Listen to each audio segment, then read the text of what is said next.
Hours లో ఈ బార్కాస్ లో ఉన్న ఆంజనేయ స్వామి టెంపుల్ లాక్ బ్రేక్ చేసి దాంట్లో కొద్దిగా డిస్టర్బ్ చేయడం జరిగింది. సో ఫస్ట్ ఎవరైతే భక్తులు వచ్చారో వాళ్ళు చూసి ఇది ఇన్ఫర్మేషన్ రాగానే ఇక్కడ లోకల్ గా ఉన్న పర్సన్ తో మేము కంప్లైంట్ తీసుకొని కేసు రిజిస్టర్ చేయడం జరిగింది.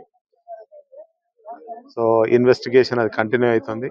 అదే విధంగా ఇక్కడ లోకల్ కుమ్మర్వాడికి సంబంధించిన వ్యక్తులందరూ వచ్చి వాళ్ళు మళ్ళీ ఆ టెంపుల్ ని యథావిధిగా వాళ్ళు అరేంజ్ చేసుకొని పూజలు కూడా చేసి ఈరోజు మంగళవారం కాబట్టి అందరు కూడా వచ్చి పూజలు చేసుకున్నారు. సో ఇక్కడ ఎలాంటి డిస్టర్బెన్స్ లేదు, ఏం లేదు, అంతా కూడా కంట్రోల్ గా ఉంది. సో ఇన్వెస్టిగేషన్ మాక్సిమం మేము అన్ని కూడా ఇక్కడ ఉన్న టెక్నికల్ ఎవిడెన్స్ అంతా కలెక్ట్ చేసి ఎవరైతే దీనికి బాధ్యులు ఉన్నారో వాళ్ళని అరెస్ట్ కూడా చేస్తాం. అది ఇన్వెస్టిగేషన్ జరుగుతా ఉంది. So we are on the job. ఎన్ని టీమ్స్ ఫామ్ చేశారు?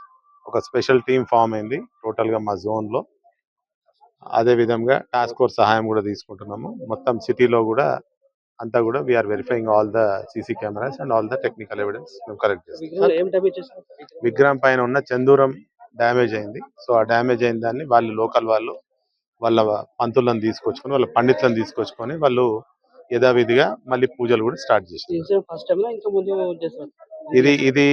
ఇది టోటల్ గా బార్కాస్ లో ఇది చాలా పాత టెంపుల్. ఇది ఇక్కడ ఎవరైతే లోకల్ గా మొత్తం కూడా వీళ్ళు ముస్లిం వాళ్ళు ఉన్నారో వాళ్ళందరూ కూడా ఈ టెంపుల్ కి చాలా సపోర్టివ్ ఉన్నారని తెలుస్తా ఉంది. సో వాళ్ళు కుమ్మరివాడి వాళ్ళతో మంచి ఒక కార్డియల్ రిలేషన్ ఉండే ఈ టెంపుల్ రన్ అవుతా ఉంది ఇక్కడ. సో ఈ టెంపుల్ ఒక మంచి చరిత్ర ఉంది. ఇది దాదాపుగా చాలా ప్రాచీనం ఉన్న టెంపుల్. ఇది బ్రహ్మోత్సవాలు జరుగుతుంటాయి ఇక్కడ కేవలం మన హనుమాన్ జయంతి అప్పుడు ఈ కుమ్మరివాడికి సంబంధించిన వాళ్ళు చాలా పెద్దగా అన్నదాన కార్యక్రమం చేస్తారని వాళ్ళు చెప్తా ఉన్నారు. సో దానికి ఇక్కడ లోకల్ గా అందరు సపోర్ట్ కూడా ఉంటది. అంటే చాలా పెద్ద ఎత్తున పూజలు కూడా ఇక్కడ నిర్వహిస్తారు. ప్రతి మంగళవారం శనివారం కూడా ఇక్కడ లోకల్ గా ఉన్న కుమ్మరివాడికి సంబంధించిన అందరు వచ్చి కూడా ఇక్కడ దర్శనాలు చేసుకుంటారు.